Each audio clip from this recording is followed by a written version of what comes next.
నిన్ను ఇష్టపడేవారు నువ్వు ఎలా ఉన్నా సర్దుకుపోతారు. నువ్వంటే ఇష్టం లేనివారు నువ్వు ఎంత సర్దుకుపోయినా దూరమైపోతారు.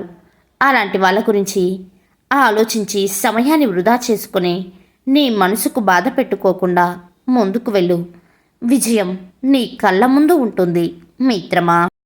నిన్ను పిలవలేదా వెళ్ళకు, చెప్పలేదా అడగకు, ఆలస్యంగా పిలుస్తున్నారా రాను అని చెప్పు. నిన్ను పావుగా వాడుకుంటున్న వారికి వీలైనంత దూరంగా ఉండడానికి ప్రయత్నించు మిత్రమా. చనిపోయిన తర్వాత శవానికి నిప్పు పెట్టేవారికంటే బ్రతికున్నప్పుడు మనసుకు నిప్పు అంటించేవారే ఎక్కువ ఈ లోకంలో మిత్రమా. మితిమీరిన నమ్మకం చాలా ప్రమాదకరం. నమ్మకం ఎంత బలపడితే నమ్మక ద్రోహం అంత గట్టిగా తగులుతుంది మిత్రమా. అపార్థం కలిగినప్పుడే బంధం బలపడుతుంది. ఏడుపు పరిచయమైనప్పుడే నవ్వు విలువ తెలుస్తుంది. కష్టాన్ని ఎదిరిస్తేనే సంతోషం మనవశమవుతుంది. బాధ ఉన్నప్పుడే భవిష్యత్తు బాధ్యతగా మారుతుంది. సమస్య తలెత్తినప్పుడే మన సామర్థ్యం బయటపడుతుంది మిత్రమా. మనం ఎక్కడ దొరుకుతామా, ఏ తప్పు చేస్తామా అని ఎదురు చూసేవాళ్ళు మన చుట్టూ ఉన్నంత వరకు మనం ఎంత అప్రమత్తంగా ఉన్నా కూడా వారి నుండి తప్పించుకోలేం మిత్రమా. ఒక కన్నీటి చుక్కను ఒక్కసారి కదిపి చూడు.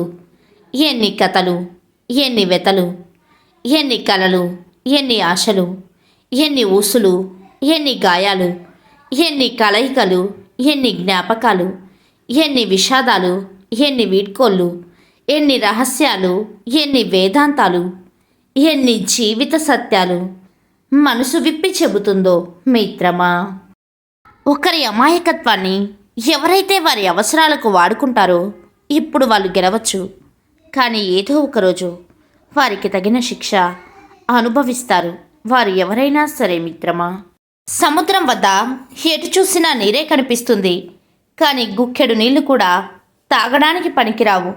అలాగే చుట్టూతా ఎన్ని బంధాలు ఉన్నా మన అనుకున్న భావం ఎదుటివారిలో లేకుంటే నువ్వు ఎంత తాపత్రయపడినా అది వృధా ప్రయాస మాత్రమే అవుతుంది.